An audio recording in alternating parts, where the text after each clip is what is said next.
The Home Tech Podcast is supported by listeners like you. To find out more, go to HomeTech.fm/support.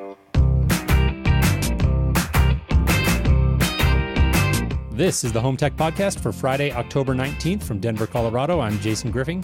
From Sarasota, Florida, I'm Seth Johnson. How you doing, Seth? Good. Man, it's not winter here. It's not summer. I don't know what's it up there like. Yeah. It's got to be nice and cool up there. Oh yeah, we got our first snow this week. Actually, had about 4 inches of snow on the ground on Sunday, so a little on the early side, I'd say, for that, but not terribly so. And I'm ready for it. I'm a cold weather guy, so I always enjoy seeing the seasons change, and it's that time of year for us for sure. No, we have seasons, but they don't change. It's one season. Summer and not summer. Summer. Yeah, well, I mean, I used to make the joke that we would skip the ones that suck, but I can't really call that out anymore. It's getting really hot now, and we have a lot of hurricanes. So yeah. Oh, what are you gonna do? Yeah, indeed. Well, we had a busy week. Got a lot of great engagement on our episode last week where we had an extensive conversation about RSM. We're going to touch on a small follow-up on that later in the show, so be sure to stay tuned for that. On a personal note, Seth, I did get my Ring alarm up and installed this weekend, and I have to say it was pretty smooth sailing. I think it's a great system so far. I'm really happy with it, and I would say, my general observation on it is that it's still as hard as you can tell they've worked to make it easy to set up. It is still something that you think about that litmus test of like, could my mom do this? Right. And no way. Oh, really? But, wow. No, it just, you gotta, I found myself sort of poking around a little bit and like, wait, when do I do this and what order and blah, blah, blah. But like, that is by no means how should I say this? My mom is not very tech savvy. Let's put it that way. Right. So that's a tough bar to clear. But overall, I thought the setup was very easy, and so far very happy with it. That's interesting to hear. I have one sitting over there kind of on the workbench as like one of these TBD projects one of these days. I showed the keypad to my wife. She's like, that you can put that right back in the box. I think wasn't buying it, huh? She did not like the keypad. So, ouch. Well, you know what I told her? I was like, you know what they could do, since the hub that they have that comes with it, it's like a full-blown automation hub. Like it looks like to me they could introduce a different keypad someday, right? They could do different styles of keypad. Sure. And what's really cool is the keypad's wireless. You don't have to get a hardwire to it back to the main board like you do with a traditional alarm system. So at any time, they could release a better looking version, and it may make it onto the wall. But right now we're going to stick with the Go Control. And is that I think it's Go Control. Yeah, sounds about right. Yeah, that's. You're talking to a security idiot over here, so. I used to be a lot better at security, and now I think I've lost everything. I can't remember like how to do binary programming on a keypad. It's all lost to me. It's all gone. Yeah, that muscle atrophies for sure. I totally get that. So we've got a fun episode here, jam-packed, actually quite a bit of headlines we're going to touch on, and some interesting analysis of the streaming video space, especially Netflix and their position in that market. So we're going to dive into that, just you and me here again this week, Seth. So what do you say we jump into some home tech headlines? Let's do it. Amazon recently released a software update that fixes a major deficiency in their whole house audio implementation. With the new software, Echo devices can now be a part of multiple music groups. Previously, each Alexa... Oh, you did this. Set you up. Skipping that one. Could only be part of a single music group.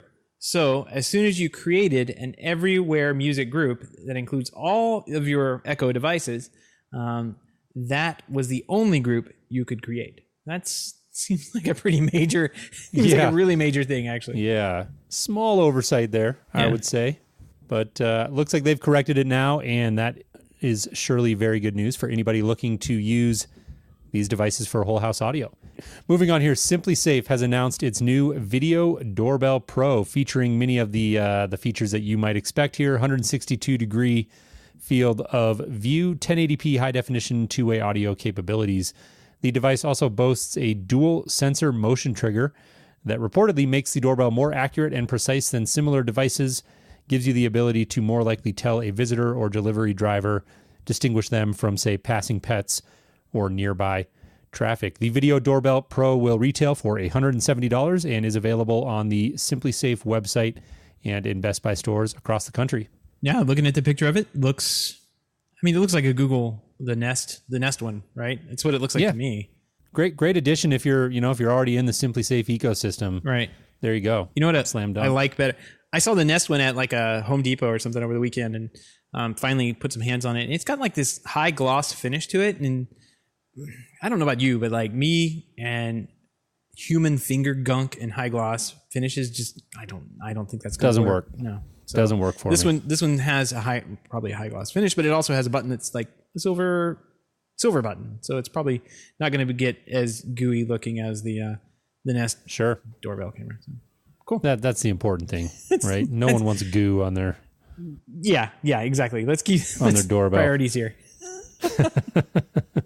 Hulu's chief executive has said that the company is aiming to change its live TV offering by breaking down its current $40 per month channel package into smaller bundles. The current package has over 1 million subscribers, and CEO Randy Fear did an interview with The Information this week where he confirmed that the company is rethinking its approach to selling live TV.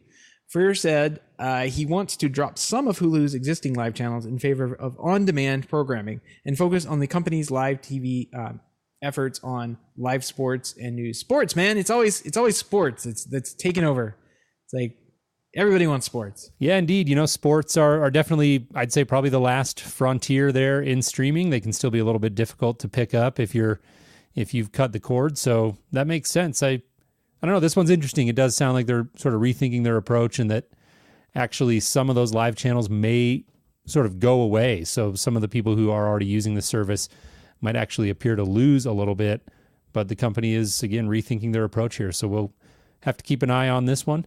Moving on, speaking of streaming video here, or online video, it is a great time to fill up your iTunes movie library. This week, Apple launched a Dolby Atmos 4K sale with titles starting at only $5. $5? Yeah, that's impressive. Dolby Atmos functionality just arrived on the Apple TV last month with tvOS 12, making it the only streamer that is Dolby Vision and Atmos certified. I'm looking at some of the movies they have here, and like, okay, I guess I have some of these, but I don't have an Atmos system.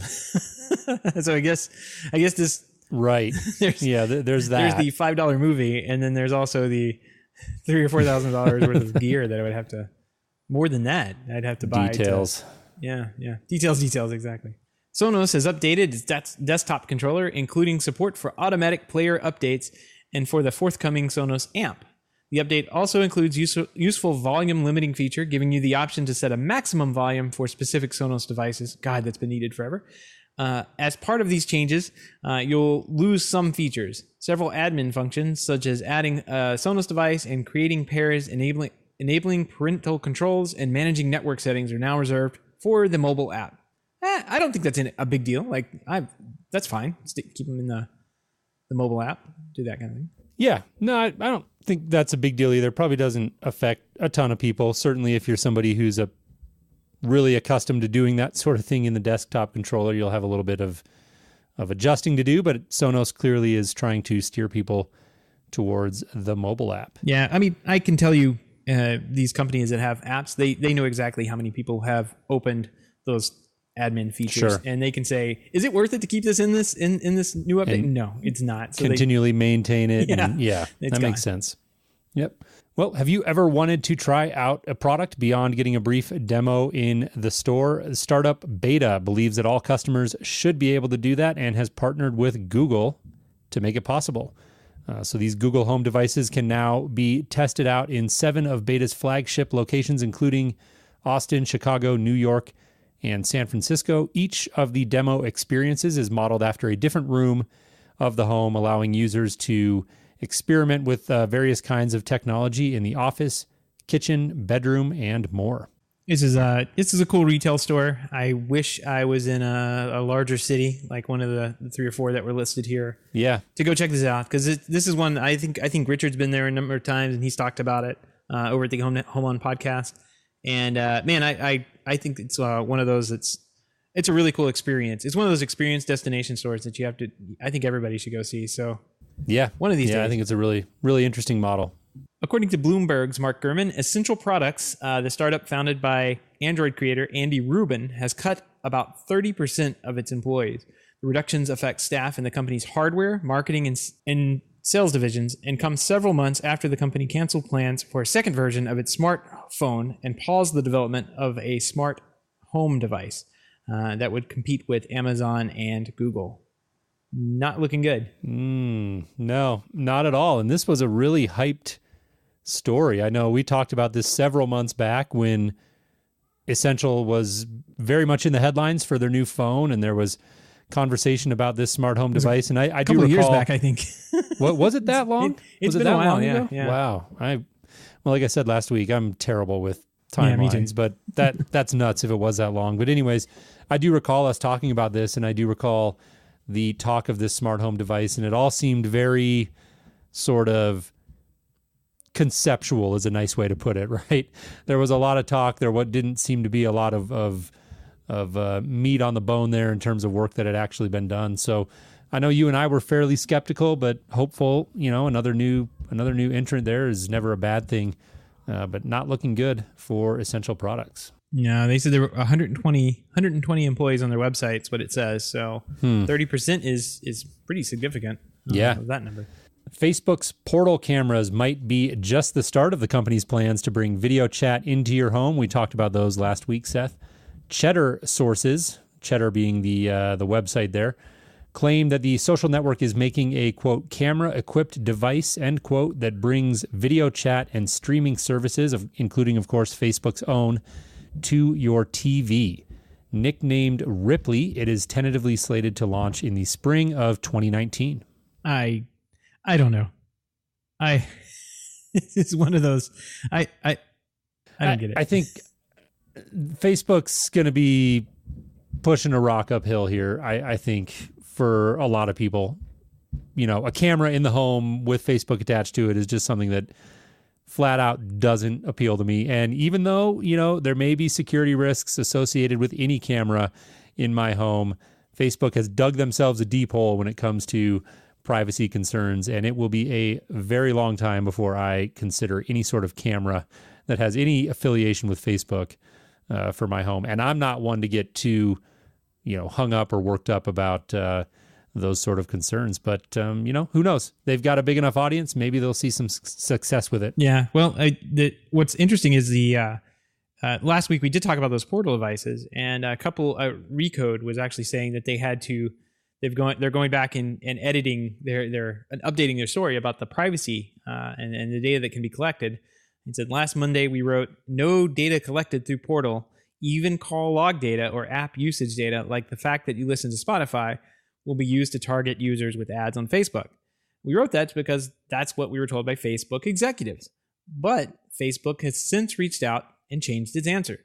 Portal doesn't have ads, but data about who you call and the data about which apps you use on Portal can be used to target you with ads on other Facebook-owned properties. So, of course, it's an advertising company. Like everything you do and every way you interact with them. Does that surprise anyone though? No, it doesn't surprise me at all. Okay, because it doesn't surprise me. I don't even want to open the Facebook app in my house anymore. Yeah, it's just, oh man, it's. But that's not even my concern with it. Like, I don't get bothered by that so much as I do just the blatant disregard for privacy that Facebook has shown. Like, to me, my data being used to target ads at me is just part of the deal. Like, that's life these days, and that doesn't bother me. But Facebook's track record with privacy is, in my opinion, is a whole different story. Yeah. I think I was on another podcast on Monday. I've been getting around this week. Called the AV Life. I'll put a link to it in the show notes. And there was an interesting discussion around the Vizio thing that had happened. We've talked about this in the past, where Vizio was basically capturing your data, like of what you were watching, no matter if you're watching something on cable or something on an app inside the Vizio TV. And they were taking that data and just saving it somewhere. And actually, they were subsidizing their TVs by selling this data off to advertisers. Like, this person watched this show for this long, that kind of thing. And they could use it even offline. Like if you were watching a DVD that you owned, it would be able to know that because it matches that data up with something. It uses pixels displayed on the screen, not like it's not looking at the whole picture. It's just like this picture's red, this pixel's green, and this pixel over here is green. So that means 90% of the time it's this particular show. Kind of a cool technology, if you ask me, but they were using it for updating, and they got fined a whole bunch of money. And we were talking about this, and some of the people on the show there said, I don't mind. That's kind of the deal these days, and I think that's the mentality we have here in America. It's like, the deal is we use these services, and they're just going to use our data, and whatever, can't do anything about it. I really don't care if I click like, and they know that I like Coca-Cola. But the bigger problem I think with that, and I said this on the show, is like it's not that they know that you played Spotify on the portal. It's that they know that and a billion other things about you that have been all aggregated together. And man, it just it gets so creepy so quickly, like just so icky creepy. That I hope that we eventually have people in Congress that aren't 90 years old that understand how the internet works, that can pass decent privacy laws for us here in the U.S. Oh boy, yeah. So that's about parties. as far that's into just both awful parties. Yeah, no, totally. It's just like home tech and conversations about Congress, like probably not. Well, but I know what you mean. We've got to have. We don't have any privacy laws in the U.S. Like you have GDPR over in Europe, and yeah, here we are in the U.S. like wide open for business, and like we know that you and I mean, and we know that people want privacy, but we don't have any willingness or I don't think we just have the level of understanding. Like the people in Congress don't strike me as very tech savvy. There's people that talk about the internet being tubes and pipes and that kind of thing on the Congress floor. And, that's not something that fills me with very much, hopefulness that anything is going to be done. They basically asked Mark Zuckerberg on congressional floor, like how to set up their Wi-Fi password. I mean, it was just a joke. So I would hope that in the future we have better leaders that can put something together that is sensible for both the companies like Facebook and people like you and me that are just concerned about privacy. But what's great is that we get really hyper-targeted ads for, what did we talk about a few weeks ago? TP and Oreos. Right. You need that bulk TP and Oreos. They know what kind of Oreos I like. So there's that. Well, I'm just saying, Seth, silver lining. Anyways, let's move on. We've got some bigger news that we want to discuss here regarding the sort of streaming video landscape. Conversation was set up for us by a great piece on a blog that I follow, and we don't cite their stories a whole lot. They tend to go in pretty deep in different directions about, I would say, sort of investing and higher level stuff than we typically are talking about here on our show. But it's a site called Above Avalon, if you're not familiar with it. They do some really great reporting occasionally. And, they do great reporting all the time. I shouldn't say occasionally, but relevant to our show occasionally. And a great piece called Netflix Isn't Invisible. And this one caught my eye because, we've been talking about Netflix a lot on the show, and Netflix has been all over the headlines lately and having all kinds of success in terms of continued growth and popularity with their original programming and all of that. And this piece does a great job of really setting up, I would say, the reasons for their success, but also really taking a broader look at the landscape and talking about why it's not going to be just smooth sailing for Netflix ahead. They've got certainly plenty of challenges that they've got to grapple with as well. So I want to quote just a blurb here from the beginning of the piece, and we've got a couple other topics, stories, I should say, that surfaced about Netflix and subscriber growth and stuff this week. So this story starts out by saying Netflix has been on a roll. The company is adding approximately 2 million paying subscribers per month, while its original content portfolio grows by leaps and bounds. However, calls suggesting Netflix has won the paid video streaming war are grossly premature. In fact, the battle hasn't even begun.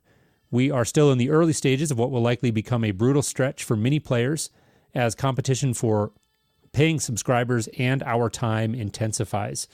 New players, including Disney and Apple, are about to enter the scene as different direct-to-consumer business models are put to the test. Many prevailing assumptions about the paid video streaming industry will end up being proven wrong. And then the rest of the article goes on. We're obviously not going to quote or paraphrase the rest of the article, but goes on to talk about several of the reasons why, again, it's not going to be just an easy road ahead for Netflix. So they got plenty of challenges they've got to grapple with as well. Yeah, it's definitely an interesting world. I mean, we've got to talk about Apple coming into the game. Like, there's been a ton of discussion kind of like outside of the tech industry. Like, if you get into the entertainment industry, there's no such thing as non-disclosure agreements there. Everybody talks. You know, if you have productions that have 100 people on them, they're all talking. You know, they all go home and they talk, and there's no real keeping secrets about which shows or who's been hired, that kind of thing. That's Hollywood. Hollywood has been set up for a while, and Apple can't keep those leaks out. So there's been a ton of rumors and shows and things that they've been buying, but that's a $100 billion company or $1 trillion company now for Apple. Netflix is huge now. I see that they have a negative free cash flow of $3 billion for this year. Wow! Because they're spending it on shows that they want to get content into their platform. $3 billion, and I thought Apple was spending a lot by spending $1 billion, rumored to be spending $1 billion. And Netflix is saying last year that it expects to spend about $8 billion in 2018. So that is crazy. Analysts think that it'll probably be about $13 billion when they get done. So those are numbers I can't even fathom. Yeah, you really can't. You really can't wrap your brain around that. At least I can't. This article talks about some of the reasons specific to Netflix that are interesting. So talks about their video catalog being underwhelming. They've got, he says 24 original hit shows. However, their broader content portfolio isn't all that compelling. Much of the legacy content is stale. Surprising number of original movies feel off, as if they were low budget despite having household stars. Growing efforts with original shows may be enough to keep viewers as monthly subscribers, but more is needed on the content front if they want to grow viewer engagement. They talk about switching between video subscription services being very easy. No need to belabor that one. We all know how simple it is to activate and deactivate these streaming services nowadays, so very little friction around switching services. And then another one that was interesting, subsidized subscription pricing is helping the competition. So this is the idea that Netflix has long been subsidizing paid memberships in order to grab users, right? So keeping it cheap in order to get as many users as possible. But the unintended consequence of that is that they've leveled the playing field for competitors by devaluing paid video content. So setting very low expectations amongst consumers about what this original content is for. So they make it that much more easy for new competitors to enter the market with pricing that isn't too far off of Netflix. So a couple of, a few interesting factors there that aren't totally obvious, but once somebody sort of points them out, right, in a piece like this, it makes a lot of sense. I don't know. You would have to fight with my daughter on how much she likes Puff and Rock. So that one's got to stay around, and maybe that's the real battle going on, right? Maybe they shouldn't have hired Adam Sandler for all those movies. I watched a few of them. They're not great, but no, not great. That's putting it lightly. Growing competition as well. You talked about Apple there. AT&T, Time Warner is another one. So talks about after buying Time Warner for $85 billion, AT&T has a strong incentive to leverage its crown jewel, HBO, to gain a stronger footing. Talks about HBO valuing quality over quantity. Such a content strategy being questioned when compared to Netflix chasing both quality and quantity at the same time. Nonetheless, AT&T Time Warner will be a competitor to be sure. And then another one there, Disney, who's making growing forays into the streaming space. And it'll be really interesting to see between Disney, Apple, and AT&T Time Warner. Those are some big companies with deep pockets and strong incentives to go after the market on their own. And so that's only going to present increasing challenges for Netflix. And Disney has picked up. Well, Disney pretty much after all this crazy Comcast stuff has gone down. Like I think Disney is now the like main owner of Hulu, or will be shortly. Like they will own Hulu, and that'll be kind of their baby to play with. And then they'll have the Disney streaming app, which is definitely coming too, like with all the Disney shows on it and that kind of thing. So, yeah, it's going to be an interesting market. It seems like this is an interesting market every year. Like this is evergreen for a while. Oh yeah, no, I agree. I think that streaming media is easily, to me, if I look at the last couple of years in home technology, what got to be one of the most interesting spaces within home technology to watch, and just what's going on there. And I do believe what was said at the beginning of that Above Avalon piece is that we're really just at the beginning. When you look at overall adoption numbers, even though we're seeing a ton of momentum and we're seeing traditional pay TV subscribers or companies hemorrhage subscribers, they've still got by far the lion's share of the total market. So there's still a lot of room for these streaming companies to grow, and who's going to absorb that market share is really the question. You know, with all of that said, Netflix is still doing great. They released numbers. Says for the third quarter, this is from Engadget, by the way, it says for the third quarter, Netflix subscriber additions were well above its internal prediction, with worldwide growth of 6.96, so just under 7 million compared to the projected 5 million. So well over projections there. And now it is predicting it'll grow by another 9.4 million customers in Q4. It's just amazing if you think about that, with most of the new subscribers coming from outside the U.S. And that's another aspect of the story that we don't tend to talk about enough, I think, is a lot of this is very regional, right? And it's specific to where you live. And so when we talk about growth, that's worldwide. Don't forget. And I'm guilty of it as anyone, getting tunnel vision a little bit and thinking about what's going on here in the U.S. But there's a ton of room for these companies to grow and go after market share all over the world. Right. Yeah. It's not something we often think about when I think about HBO, though. I know that when I got up to Canada, I had a hard time watching stuff on HBO. So there are definitely limitations on things when it comes to streaming, when it comes to crossing the border and trying to stream things. So what was funny is I think we ended up turning off like Wi-Fi or something, or turning off the cellular signal, and it worked. Like it was something dumb that we had to do, and it just worked. So yeah, go figure. Interesting. But yeah. These companies is an interesting story, very interesting story. But these companies have a long way to go, it seems, and we're just seeing the kind of like the tip of the iceberg right now. Yeah, and we'll certainly continue to keep an eye on that space. Very last thing here before we move on this topic, there was a great story, I think a great piece in The Verge this week, and this is nothing earth-shaking. This is, nothing in this piece is going to be new news to anybody, especially those who follow the show. However, it's a great roundup. They went and they did a roundup of the best streaming TV apps. Pretty thorough, YouTube TV they've got here. They've got Sling TV. Scrolling down more, they've got PlayStation Vue, Hulu, DirecTV Now. And they scored them all and talked about the good and the bad of both, give you some information about pricing and this is for live TV. Is it live TV? Is that what they're this I believe is for live TV, yes. Yeah, okay. That makes sense. So, yep, taking its time to roll out a live TV offering has served YouTube well. So, yeah, they're talking about live TV, but definitely, so you're right, a little bit different from Netflix, but again, under that broader umbrella of just the way people consume content, the way content is being distributed now. That whole world is being really shaken up, and I find it fascinating. Yeah, I've been trying to, we talk about these stories, we talk about how many people watch YouTube, and I hear like people just turn it on and leave it on, and I think you end up having to watch YouTube, and it figures out what you want to watch and gives you better videos or more videos, and the little algorithm pops up videos that you want to see a little bit more often. Hasn't been working out that great for me, but I've been trying to watch it more, like deliberately trying to figure out how YouTube works a little bit better. And I was watching it last night, and YouTube went dead. Like it was dead. The whole site was down worldwide.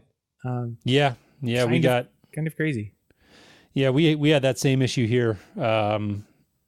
Kids were trying to watch a little bit of YouTube there towards the end of the night to kind of while we were getting some things done, and yeah, it went down. I saw all the stories going around today. That's a pretty rare thing for a site like YouTube to go down, but I think it was down. They said for like a solid hour. Yeah, I'm looking at the time stamps on this thing. It says 9:20 it went down and didn't come back 100%, or YouTube didn't say anything until about 11 o'clock. So yeah, it's it was Eastern, weird. Eastern time, the one true time zone. And yeah, that's it was weird. Anyways, no need to belabor it, but we were able to like search everything. So search results were all showing up. But if you went to play anything on any of the apps, it just wouldn't. It just wouldn't play. So at least on our end, it seemed very specific to like the video playing, and it was weird. All of the search and everything like that was working fine on multiple devices, but we couldn't get anything to play. Yeah, it would just look up like I can't really describe what it looked like. It looked like a shell of the site. Like it had placeholders where things should go and icons should go, but nothing was there. It was just, and it was a little spinny thing in the middle. Yeah. So, interesting. Yep. YouTube down. Remember, where were you? Where were you when this happened? Do you remember? I'll never forget. Never forget. All right. Well, all of the links and topics that we've discussed tonight can be found in our show notes at HomeTech.fm/230. While you're there, don't forget to sign up for our weekly newsletter, which includes some further analysis, industry insights, and we'll send you weekly show reminders every week and let you know what's going on here in the world of home tech. So once again, that's HomeTech.fm/230.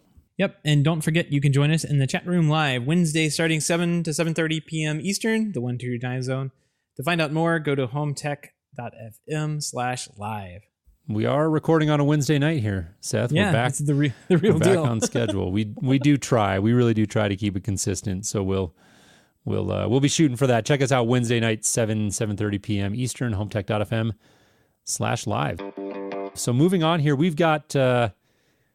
We couldn't help ourselves this week, Seth. There's definitely more than one pick of the week. We've actually got 2 picks of the week. Oh, okay. And we've got a video to go in as well. There was just too much good stuff, so we couldn't quite narrow it down. First pick of the week, I think credit goes to the Hub for this one. Am I right, Seth? Yeah, this goes to Scott McMurray in the Hub. I don't know if this is something he saw. This is a gem. I mean, this is an absolute gem. He's got on his text that he sent into the chat room and did not follow up with, it says, "Can you fix this?" The next quote is that a cable tie holding it up? And then, yes. It sure is. It sure is. It sure is. Jason, and I love... You describe this. Go ahead. Yeah, yeah.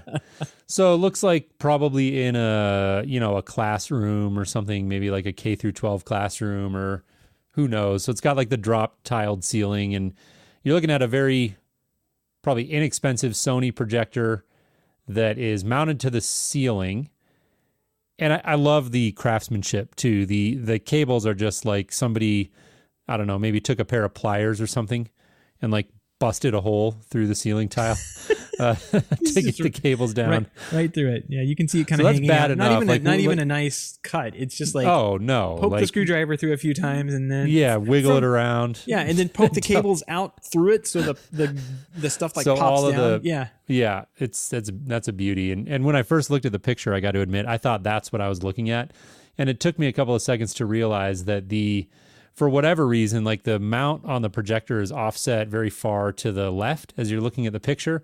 And I don't know if the projector was like sagging or something. I'm not sure what they were going for here, but on the right-hand side of the projector, they've got several cable ties. You know how you can string them together to make them longer?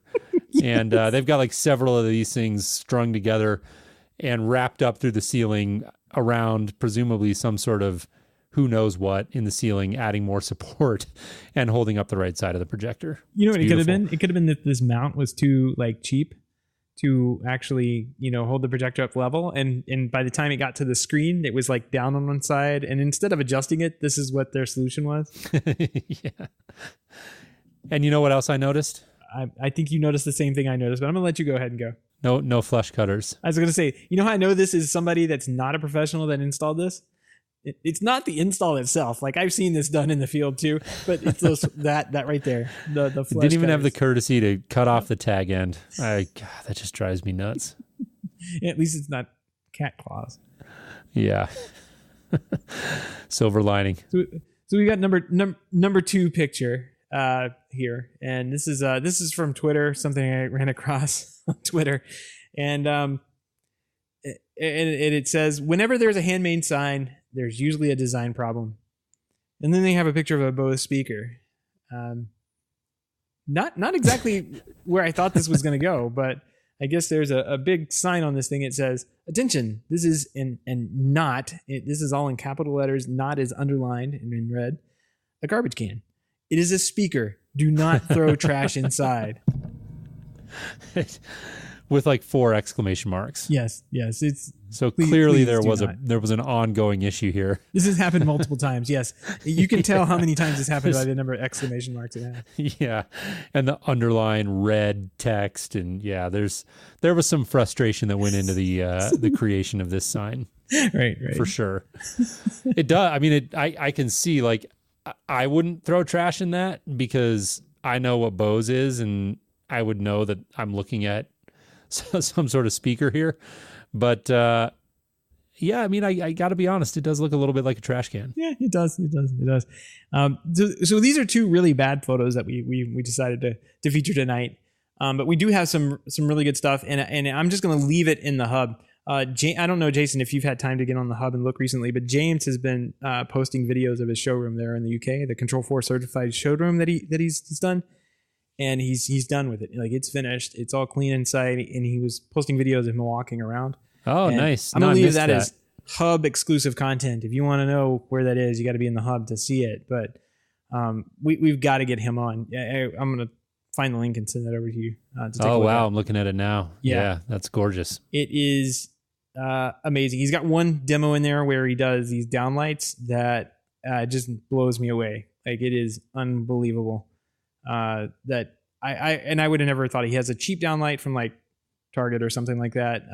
Not Target. He's at something else overseas there in the UK. And he has like a real downlight, one with 98 CRI, and like has 2 vases have the same flowers in them side by side, and you can see the difference in the light even on the camera. And I'm sure in person it's more striking. But I had never thought of that demo before, and he's thought of it and done it. And wow, what a great demo it is. That's gorgeous. I got to say, I know there's been conversations in the industry about, does a showroom make sense? Does it not? And there are different opinions on that. But I think a really well done showroom like this is, it goes a long ways. You know, people, when you're operating in that sort of the market, and people want to see and they want to understand what this technology actually looks like in at least a semi-real environment, not just, brochures and pictures on a website. So I love it. Yeah, from what I've seen here, awesome job. And James, if you're listening, hats off, and we'd love to get you on the show to talk about the trials and tribulations that surely went into that. Looks like that was a big project. Yeah, the execution is almost flawless. Like I was looking hard. I was like, what can I see here that looks wrong? And nothing. Like, everything is just perfect. These are not renders. Not renders at all. Not renders. Okay. Fool me twice, shame on me. Right. Right. He's done that before. You have to worry about this guy. That's right. And, last but not least, we won't even try to really explain this one, but these videos have been all over the internet this week. Boston Dynamics has made some leaps and bounds with their robotic technology. And if you haven't seen these before, they've got like a dog robot. I think it's called Spot, maybe. I don't remember the name. It's got a name. There's also like these super creepy, like Terminator looking robots that are now jumping up crates and boxes and giving me nightmares. But anyways, there's this dog dancing to Uptown Funk. If you're looking for a laugh, definitely head over to the website, HomeTech.fm/230. Pretty amazing stuff going on in the world of robotics. Yeah. The dog dancing was cute, but that guy, the robot that runs up, like, I was like, it just effortlessly jumps up this wall. Freaky.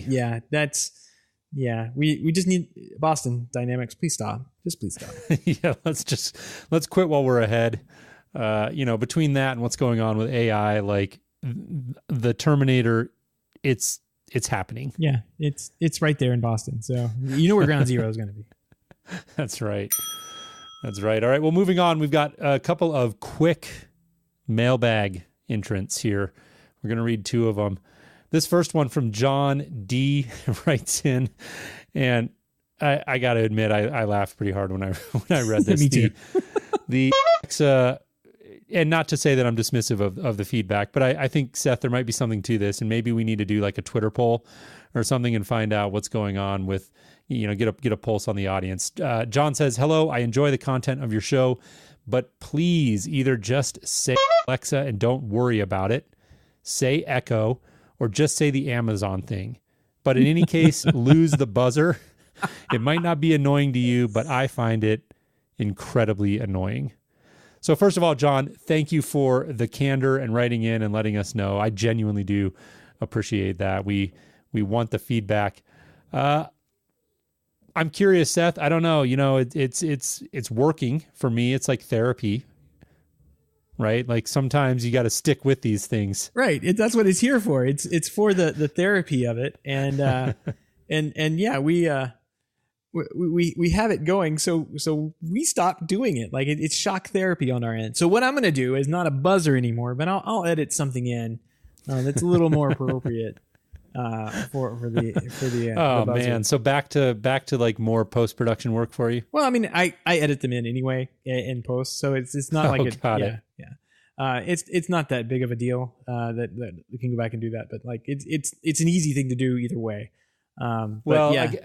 I got to tell you that between this and the one we read recently from the gentleman, I forget his name, who was just saying, you know what, just go for it. And if people have a problem with it, go talk to Amazon about it. Right. And I'm more and more coming down in that camp. I got to tell you. Yeah. It's a bad product design, and guess what? If you got a bad product in your house, you're gonna have to live with it. Alexa, buy Oreos toilet paper.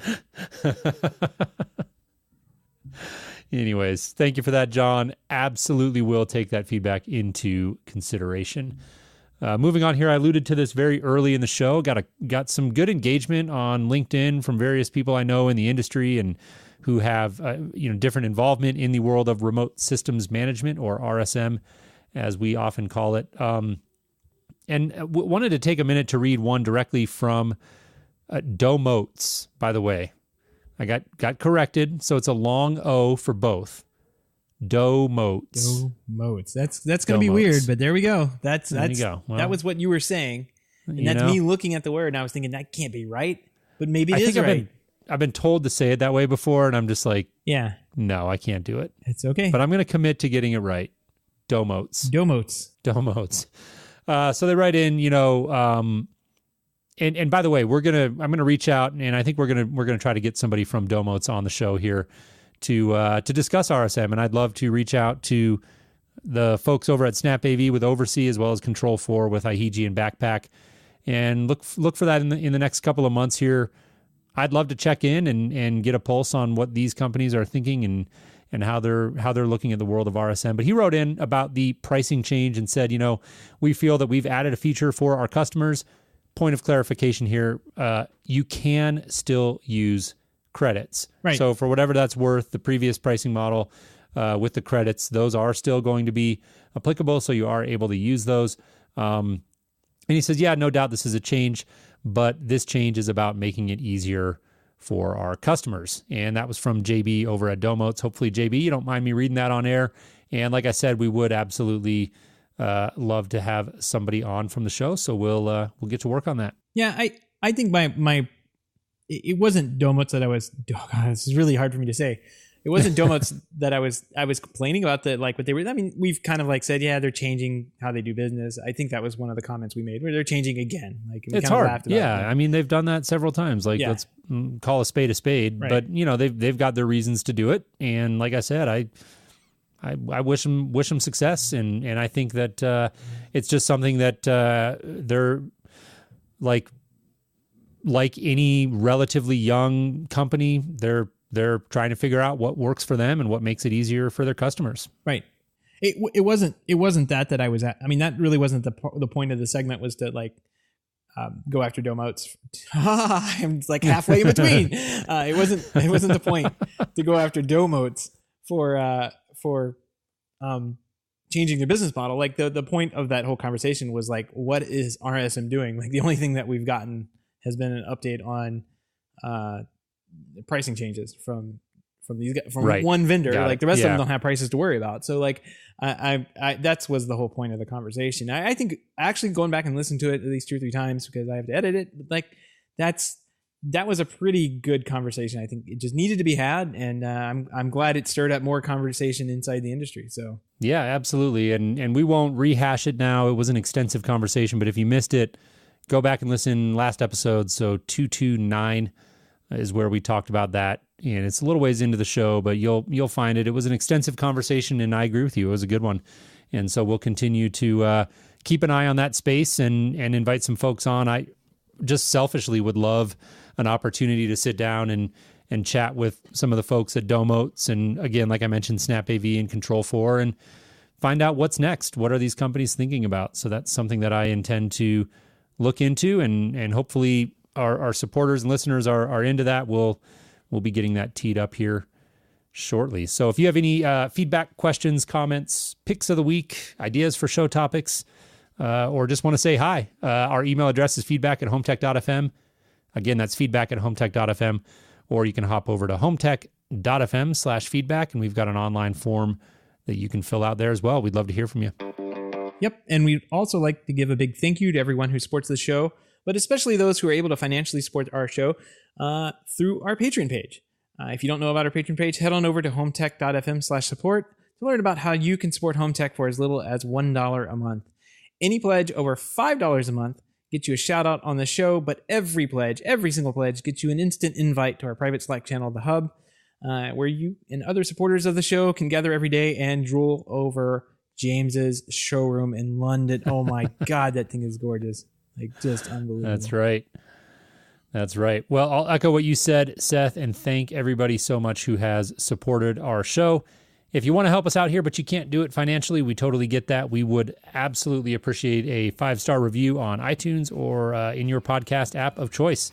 5 stars, nothing less. That's what we're shooting for here on the Home Tech Podcast, right, Seth? Yep, absolutely. We will do what it takes. We will do what it takes. And if we're not, then HomeTech.fm/feedback. Let us know what we're not doing. But yeah, write us a doing it. note like John D did, and tell us where we're sucking it up. Yep.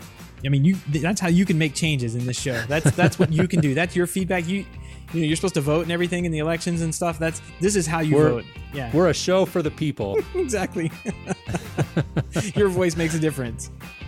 That's right. All right, Seth. Well, this was a fun episode. I look forward to connecting with you again next week, and I hope you have a great weekend. Sounds good. Thanks, everybody, for listening, and thanks to a couple of people there in the live chat. A couple hanging out in there. That's right. We appreciate it. Yep. Thanks for sitting down, Jason. We'll talk to you next week. All right. Take care, Seth.